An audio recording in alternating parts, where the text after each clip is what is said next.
Cousin marriage ఉండింది. Cousin marriage చూసేసుకొని ఇంకా మేము విజయవాడ అయితే బయలుదేరేసాము. విజయవాడలో మేము మా పాపకి కనకదుర్గమ్మ దగ్గర మొక్కుకున్నాం అనమాట, గుండు గీయిస్తామని చెప్పేసి. అందుకోసం ఆ మొక్కును తీర్చుకోవడానికి మేమైతే విజయవాడ బయలుదేరాము. ఎందుకు ఇప్పుడు సమ్మర్లో అంటే మళ్ళీ పాప స్కూల్ అని ఇంకా పెద్దదైపోతుంది కదా, మరి గుండులో స్కూల్ బాగోదనేసి ఇంకా మేము ఇప్పుడు ఇది కరెక్ట్ టైం, యాక్చువల్లీ లేట్ అయిపోయింది ఇప్పటికే, ఇంకా చేయించాలనేసి మేము బయలుదేరాము. అదేమో ట్రావెల్లో ఎంజాయ్ చేస్తుంది ఆ ఫుడ్ ఇది ఇది అని. ఇంకా మేము 7:30 లోపు విజయవాడ అయితే రీచ్ అయిపోయాము. మా ఆయన ఇంకొక హోటల్ బుక్ చేసేసారు ఆన్లైన్లోనే చేసి, ఇంకా మమ్మల్ని రూమ్లో వేసేసారు. ఇంకా సో చాలా హాట్ ఉంది, ఇంకా ఏసీ లేకుండా ఉండలేము అసలు.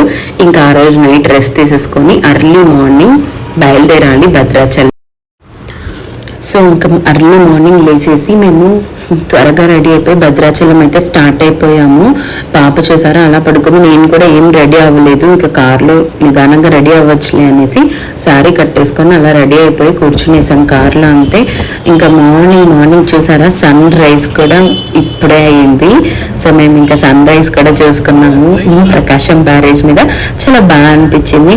యాక్చువల్లీ మేము చదివినంత విజయవాడలోనే, కానీ అసలు మేము చదువుకున్నప్పటికీ ఇప్పటికీ ఎంత చేంజెస్ అయ్యాయి తెలుసా. విజయవాడలో చాలా మారిపోయాయి. అసలు నాకైతే కొన్ని ప్లేసెసే గుర్తున్నాయి, అసలు ఏం గుర్తులేదు. ఎంత మారిపోయింది ఏంటి విజయవాడ అనుకున్నాను. సో చాలా బాగా డెవలప్మెంట్ అయితే చాలా బాగుంది. రోడ్స్ అన్నీ చాలా వైడ్గా అనిపించాయి నాకు.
మేమైతే ఫైనల్లీ ఇంకా భద్రాచలం రీచ్ అయిపోయాము. ఈ గోదావరి నది తీరాన ఉన్న భద్రాచలాన్ని భద్రగిరి అని కూడా అంటారంట, దక్షిణ అయోధ్య అని కూడా అంటారంట. శ్రీ సీతారామచంద్ర స్వామి టెంపుల్ అయితే మన ఆంధ్రప్రదేశ్లో తిరుపతికి ఎంత అంటే తిరుమలలో ఎంత ప్రాముఖ్యత ఉందో ఆ ప్రసాదంకి కానీ ఆ దేవుడికి కానీ, సో మన తెలుగు రాష్ట్రాల్లో ఇది ఒక పవిత్రమైన పుణ్యక్షేత్రం.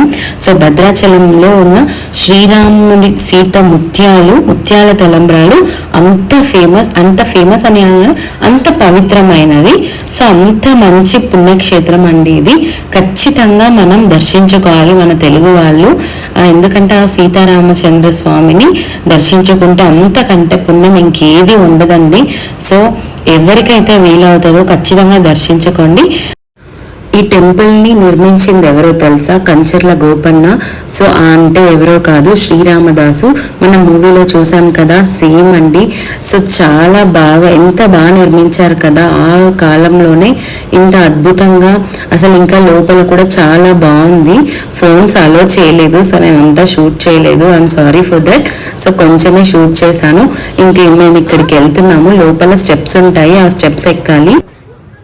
సో ఇంకా స్టెప్స్ ఎక్కేసి మేము వెళ్ళాలన్నమాట. టెంకాయలు తీసుకొని వెళ్ళొచ్చు. సో మా పాప కూడా జై శ్రీరామ్ అని అలా చాంట్ చేస్తుంది దేవుడిని. సో చాలా బాగుంటుంది కదా పిల్లలతో అలా చెప్పిస్తాను. జై శ్రీరామ్ ప్రొనౌన్స్ చేస్తాను జై శ్రీరామ్. సో పైకి అదే 90 స్టెప్స్ ఉన్నాయని చెప్పాను కదా, అక్కడ ఇంకా దేవుడిని మొక్కుంటే చూడండి మా పాప ఎంత బాగా మొక్కుంటుందో అసలు. ఇది ఇంత చిన్న వయసులోనే భద్రాచలం చూసేసింది కదా. So I feel blessed actually. So ఇంకా స్టెప్స్ ఎక్కేసి మేము వెళ్తున్నాము. అక్కడ ఫోన్స్ నాట్ అలౌడ్ అండి అని చెప్పారు. అందుకని మేమైతే అక్కడ ఇచ్చేసి వెళ్ళాము. అంటే నేను ఆయన ముందే షూట్ చేస్తూ ఉన్నాను, అందుకేనేమో చెప్పారు. కానీ అందరూ ఫోన్స్ తీసుకెళ్లారండి. యాక్చువల్లీ పైన అంతా షూట్ చేసిండొచ్చు, కానీ నాకంత ఏమో నేను అక్కడే పెట్టేశాను. తర్వాత మళ్ళీ మా వారు వెళ్ళి తీసుకొచ్చారు. సో అప్పుడు ఇలా స్వామివారిని ఊరేగిస్తున్నారనమాట. కళ్యాణం చేసినట్టున్నారు.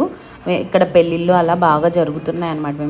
నేను ఫస్ట్ టైం కదా, నాకు పెద్ద తెలీదు. సో ఇంకా మేము అక్కడ ఫొటోస్ ఏది దిగలేదు, ఇది ఒక్క ఫోటోనే దిగాం మేము. ఇంకా బాగా ఎండలు, మా పాప ఫేస్ చూడండి ఎంత వాడిపోయిందో అసలు. ఇంకా నేను మమ్మీకి పాపకి గుర్తుగా ఉంటుందని వీడియో తీశాను. ఇంకా అది అవ్వగానే మేము భద్రాచలంలో గుర్తుగా ఉంటుంది రాముడు ఫోటో కూడా తీసుకున్నాను. అండ్ ఇంకా మేము పర్ణశాలకైతే వచ్చేసాము. అసలు ఈ ప్లేస్ ఉందండి, నాకైతే నేను చాలా కనెక్ట్ అయిపోయాను. ఈ ప్లేస్ నాకు చాలా నచ్చిందండి అసలు. అంటే మేము క్లోజింగ్ టైంలో వచ్చాము. యాక్చువల్గా 1 o'clockకి క్లోజ్ చేసేస్తామని చెప్పారు. సో అందుకోసం చాలా ఫాస్ట్గా వచ్చేసి టెంపుల్ని, అంటే నేను ఫొటోస్ మీద పెద్ద కాన్సన్ట్రేట్ చేయలేదు టు బీ ఫ్రాంక్. అంటే నేను ఫస్ట్ చూడాలి అనే ఉద్దేశంతోనే వచ్చాను. సో ఏదో చిన్నగా, అండ్ మోర్ ఓవర్ అక్కడ అసలు షూటింగ్ అవన్నీ అలో చేయట్లేదు వాళ్ళు. నేను ఏదో చిన్నగా క్యాప్చర్ చేసుకున్నాను మీకు చూపిద్దామనేసి. సో ఈ ప్లేస్ అంటే చాలా బాగుందండి. ఇక్కడ కూడా మేము ఏదో ఒక చిన్న గుర్తు కోసం ఒక పిక్ అయితే దిగాము. అండ్ ఇక్కడ చూపిస్తున్న పళ్ళు చూసారా, ఆ పళ్ళు సీతమ్మ వారు అడవుల్లో ఉన్నప్పుడు వాళ్ళకి ఇదే అంట ఆహారం. ఈ పండ్లు బాగా తినేవాళ్ళంట. సో టేస్ట్ చూసాను, మనకంత నచ్చవు అవి, చాలా ఒగురుగా పుల్లగా అలా ఉన్నాయి. అండ్ ఈ కోతి చూసారా, నన్ను చూసి ఏడవకండ్రా అని ఎంత బాగా అనిపించిందో నాకు, అందుకే షూట్ చేశాను. అండ్ ఇక్కడ చిన్న బుడిగలు, మనం చిన్నప్పుడు ఆడడం పిల్లలకి, ఈ బుడిగలతో పని లేదండి, ఫోన్లు ఉంటే చాలు. అసలు ఇక్కడైతే చాలా బాగా నచ్చాయి నాకు. సో ఇక్కడ ఏమేమి ఉన్నాయో అన్ని క్రాఫ్ట్స్ లాగా, హ్యాండ్ క్రాఫ్ట్స్ చేస్తారు కదా, అవన్నీ నేను ఒక వీడియో అయితే షూట్ చేశాను, చూసేయండి.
మీరు ఇక్కడ చూస్తున్నారు కదా, అది గోదావరి నదేనండి. అస్సలు వాటర్ లేవు.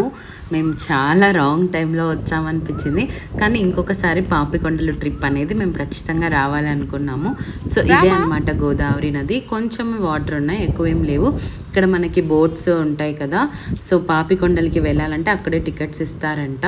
సో చాలా బాగా అనిపించింది, అందుకే కొంచెం షూట్ చేశాను.